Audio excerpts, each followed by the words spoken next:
The reality is a couple things are working against the veteran.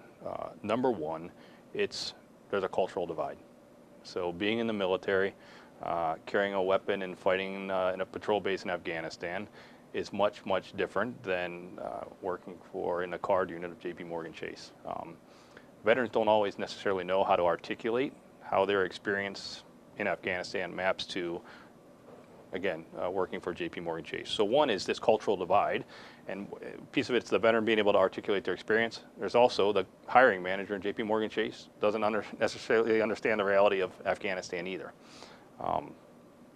Second, it's the military, the veteran brings a lot, in many cases, brings technical skills to the table, but in many other cases, they're much more, they're traits, not necessarily functional skills, right? So leadership, ability to make decisions, be decisive in dynamic environments.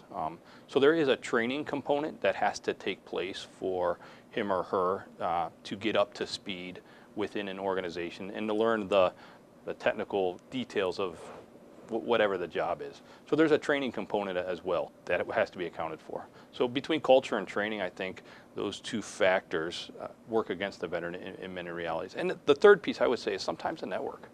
We all know, yeah, you can find a job through job boards and things like that, but I think a lot of us find jobs through our network.